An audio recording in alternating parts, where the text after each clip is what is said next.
साथियों नमस्कार, स्वागत आप सबों का 7वें चरण एसटीईटी, छठे चरण एसटीईटी, बिहार शिक्षक बहाली, प्रारंभिक माध्यमिक और उच्च माध्यमिक को लेकर के इस वीडियो में हम लोग चर्चा करेंगे। आप सबों को पता है कि छठा चरण जो है अब कल के बाद काउंसलिंग जिस प्रकार से समाप्त हो जानी थी 28 तारीख के बाद, अब वो काउंसलिंग समाप्त हो गई है। परंतु वो उस शेड्यूल के अनुसार समाप्त हुई है। शिक्षा विभाग की जो मंशा है वो अभी आगे एक और तिथि जारी करने की है, जहाँ पर वो काउंसलिंग को पूरा करेगी। हमने आपको बताया था कि 25 फरवरी जो डेट निर्धारित है, विभाग अभी भी प्रयत्नशील है कि उसी डेट पर नियुक्ति पत्र वितरण कर दिया जाए। परंतु हम लोग चर्चाएं 7वें चरण से लेकर के छठे चरण की भी अगर हम करें, शुरुआत अगर 7वें चरण से करें तो बिल्कुल जब तक छठा चरण नहीं समाप्त होता है 7वें चरण की सुगबुगाहट कहीं से नहीं आएगी।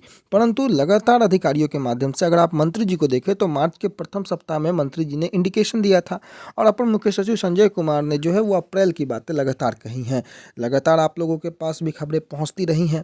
इवन आप ये देखें तो अपर मुख्य सचिव संजय कुमार से पिछले साल यानी कि वर्ष 2021 में जब अभ्यर्थी मिलने जाते थे तो उनका यह दावा था कि जनवरी में ही प्रक्रियाएं शुरू कर दी जाएगी। चूँकि ये पंचायत चुनाव के कारण जो 2-3 महीने का जो डिले हुआ, शिक्षा विभाग उसमें व्यस्त रह गया और पूरी प्रक्रियाएं पूरी नहीं कर पाई।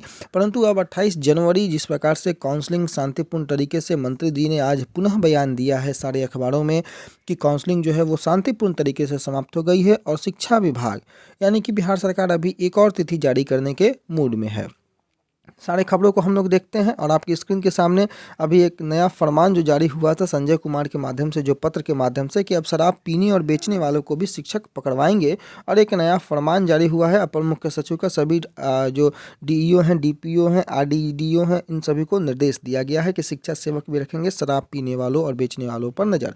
परंतु मंत्री जी के जिस बयान की हम चर्चा कर रहे थे, शिक्षक नियोजन इकाइयों में काउंसलिंग शांतिपूर्ण, ये मंत्री जी ने बयान दिया है। और 94,000 प्राथमिक शिक्षकों की बहाली को लेकर के छठे चरण के तहत जो शुक्रवार को 1200 पंचायत नियोजन इकाइयों में सफल अभ्यर्थियों की काउंसलिंग शांतिपूर्ण रही। शिक्षा मंत्री विजय कुमार चौधरी ने इसकी जानकारी दी और उन्होंने बताया कि अब जिन नियोजन इकाइयों की काउंसलिंग तकनीकी कारणों से या किसी अन्य कारणों से नहीं हो पाई है, उन सब की काउंसलिंग इसी तीसरे चक्र में जल्दी आयोजित की जाएगी। इसके लिए विभाग की ओर से जल्द ही कार्यक्रम जो है वो तय कर दिए जाएंगे। ये शिक्षा मंत्री का बड़ा बयान कल भी आया था और आज भी आया था। और शिक्षकों की जो 251 सीटों पर 93 की जो नियुक्ति हुई है, बाकी सीटें रिक्त रह गई हैं, जिसमें आप देख ले जिले को मसौढ़ी, पुनपुन, फतुहा, बिक्रम, बख्तियारपुर, दनियावा, बिहटा, पालीगंज, इन सभी प्रखंडों में जो है शिक्षकों का नियोजन करवाया गया है। तो एक और आप ये अनुमान लगा लें कि आज 28 तारीख है। अब जो शिक्षा विभाग ने रिपोर्ट मांगी है, शिक्षा विभाग ने काउंसलिंग से छूटे नियोजन इकाइयों की रिपोर्ट मांगी है और इसलिए रिपोर्ट मांगी है क्योंकि आगे उनको जो तिथि है वो शामिल करना होगा। आप देखिए, शिक्षा विभाग ने जिलों में वैसे सभी नियोजन इकाइयों का नाम मांगा है जहां किसी कारण से काउंसलिंग नहीं हो सकी है और इसके लिए शुक्रवार को विभाग ने सभी जिलों को पत्र भेजकर हर जिले में हर हाल में 31 जनवरी तक मुख्यालय को भेजने को कहा, यानी कि 2 से 3 दिनों के अंदर में। छठे चरण के तहत 90,762 प्राथमिक शिक्षकों की बहाली के लिए 3 चरणों में काउंसलिंग हुई है। शुक्रवार को लगभग 1200 पंचायत नियोजन इकाइयों की काउंसलिंग हुई। प्रथम चक्र से लेकर अब तक जिन नियोजन इकाइयों की काउंसलिंग नहीं हुई है वहाँ शिक्षक अभ्यर्थियों को मौका मिलेगा। ये बात पुनः दोहराई जा रही है। शिक्षा विभाग छूटे गए नियोजन इकाइयों में फिर से काउंसलिंग का मौका देगा। अभी तक यह माना जा रहा था कि प्रथम चक्र और दूसरे चक्र में जहां काउंसलिंग नहीं हो सकी है वहां नियोजन की प्रक्रिया 7वें चक्र में शामिल की जा सकती है। यहां देख लीजिए नीचे के लाइन में 7वें चक्र में शामिल की जा सकती है। परंतु अब जो है विभाग इनको एक और मौका देने जा रहा है और ये मौका जो है वो जल्द आपको मिलेगा। 31 तारीख तक जो है आपको सारी बातें जो हैं वो पहुंचानी है मुख्यालय तक कि कहां पर किस नियोजन इकाई में काउंसलिंग छूटी हुई है। रिपोर्ट शिक्षा विभाग ने मांगी है, उसके बाद एक तिथि जारी होगी और जो 7वें चरण में शामिल करने की बातें थीं अब वो 7वें चरण में शामिल नहीं हो पा रही हैं।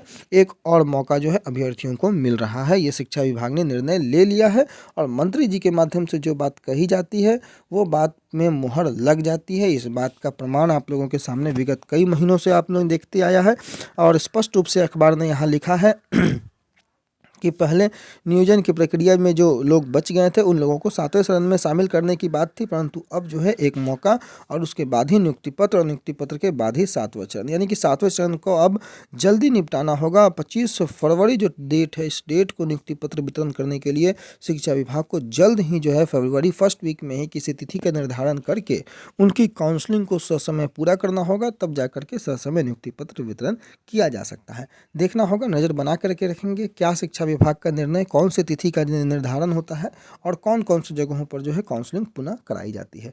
फिलहाल के लिए जो बड़ी खबरें थी उन सभी खबरों से आप लोगों को रूबरू करवाया। आने वाले समय में जो भी अपडेट होंगे स्टेट से रिगार्डिंग हो या फिर बीटेट और सीटेट से रिगार्डिंग हो, आप लोगों के समक्ष पहुंचते रहेंगे। चैनल पर नए होंगे तो सब्सक्राइब करना ना भूलें, बेल आइकन को जरूर प्रेस करें ताकि आपका कोई भी लेटेस्ट नोटिफिकेशन वीडियो ना छूटे। जी धन्यवाद।